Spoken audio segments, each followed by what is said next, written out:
Mike is in the house. So let's start with who are you and tell me a little bit about you and what you're about. Like start with your name and your company, and then we'll kind of get a sense of who you are. Okay. So, Mike Boehringer. I do a couple of different things in the space right now. I have Boehringer Capital, where I help entrepreneurs sell their business, buy businesses. I do sell side engagements, buy side engagements, consulting. And that's basically what I spend most of my time on.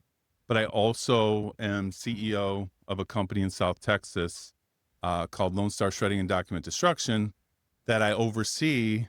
I don't spend a lot of time on it. We've got great people. My job is to kind of grow it, eventually sell it. We've got a kind of a list of investors that one day want to, get their money back.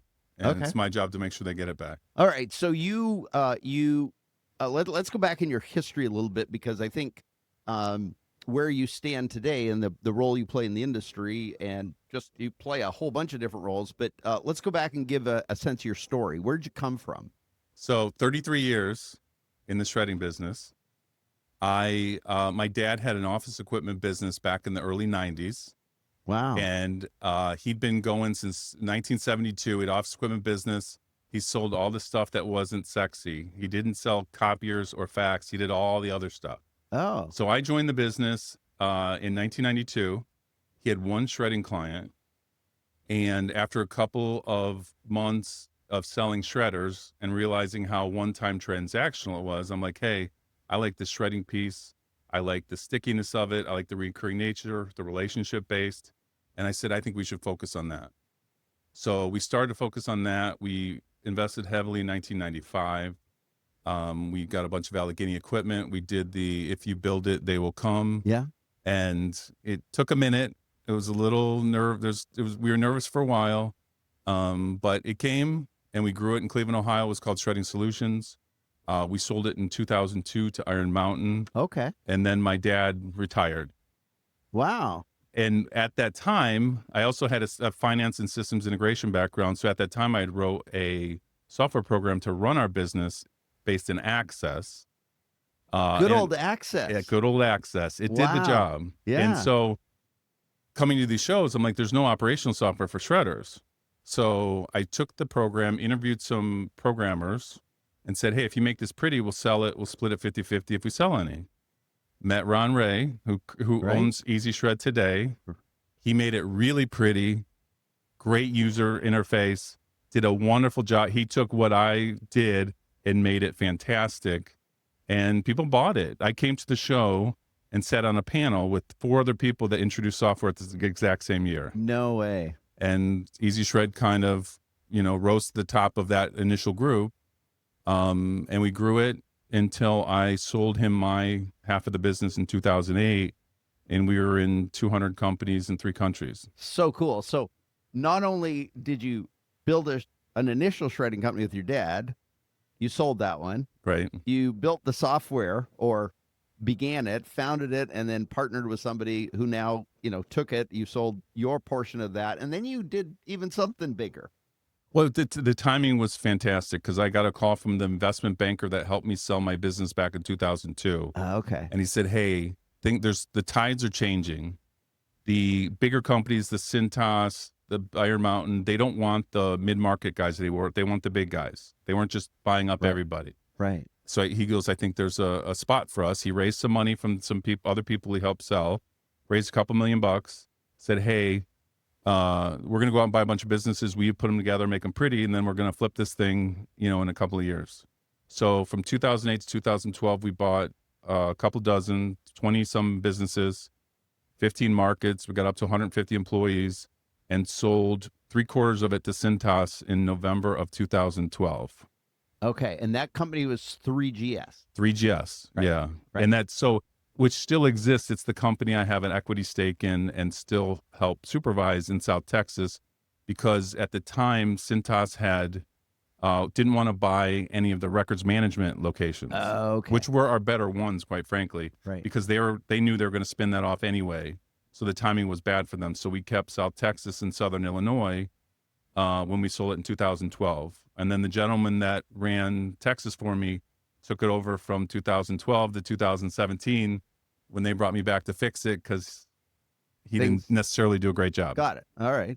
So and then so you sold 3GS and you've kept a couple on the side, but you then started doing a lot more M&A work, obviously from all that experience you learned. Correct. Yeah. So K2 advised us, Bob Miller Yep.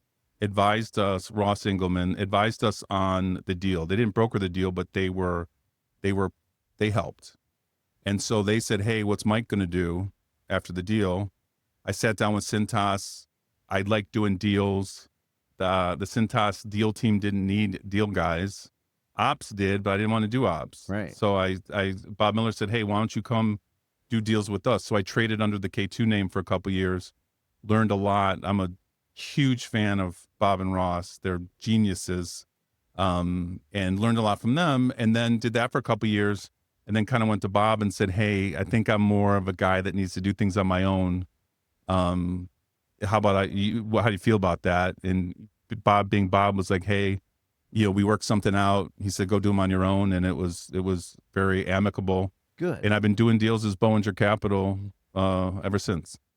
That's amazing. So, so what are the biggest insights you have? And let's just focus, because I know you still essentially run an operate. I mean, you're like a shareholder, I guess is what we'd call you, right?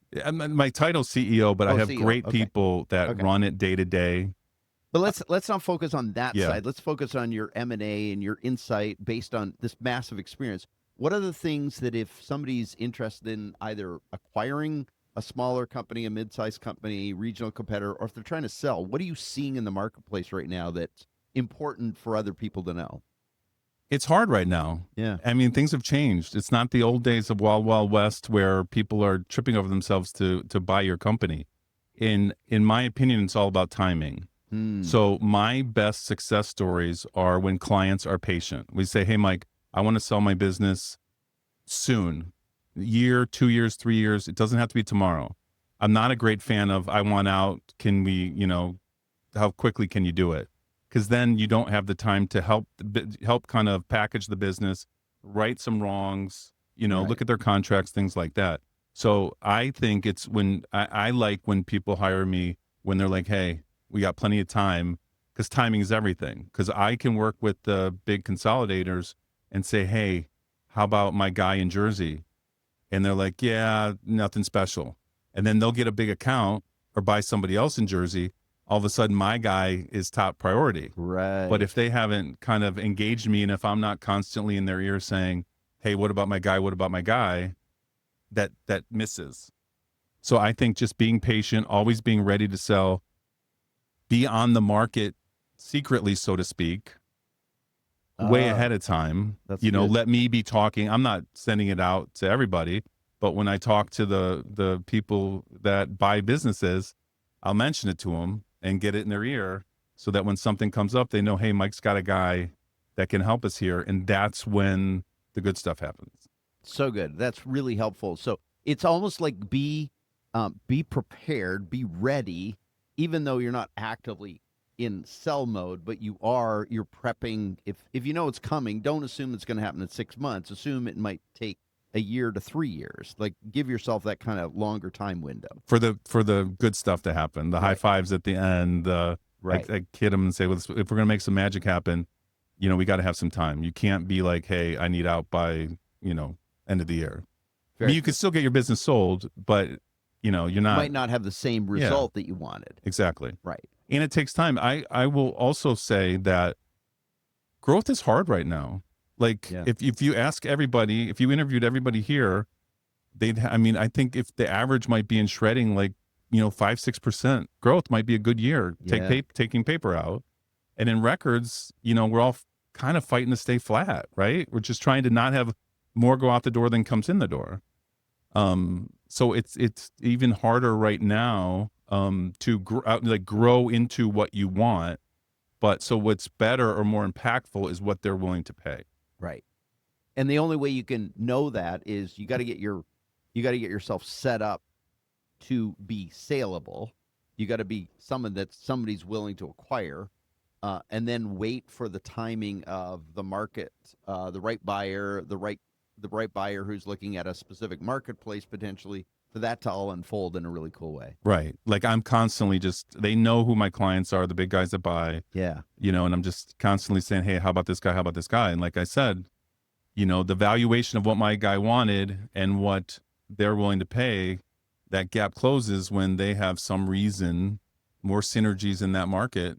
So it's all about timing. So good. So good. Well, man, do you have anything that particularly excites you about the show this year? Is there something that you're hoping to find, see, observe, connect with? What's exciting for you at the show this year? To me, the show is all about just meeting with people. You talk to so many people as you do all year long. It's that you're putting faces to names and conversations and voices. And I met someone last night that I did a deal with and never met him. I sold a business to him in the Southeast, and I hadn't met him before. So when he walked up to me, I heard his voice and knew who he was, but visually I didn't. So I get to beautiful. meet people. So I basically make this show, breakfast appointment, mid-morning appointment, lunch appointment, mid-afternoon appointment, dinner appointment, just to meet people, see what's going on. Yeah, that's beautiful. Well, man, it's been delightful talking to you. Continued success. Thank you, by the way, for sponsoring my session. You're welcome. On Tuesday, I think it's Tuesday. Tuesday morning. So thank you for doing that. And, business physics, right? Business physics. Yes, we're going to talk about some interesting stuff about thermodynamics. So I can't even imagine. I know it's going to be that good. So, well, thank you for being here. I appreciate you stopping by the iSigma on Air Shred booth, whatever this is. Yeah. Podcast booth. So thanks, man. Thanks really for the opportunity. Great to see you.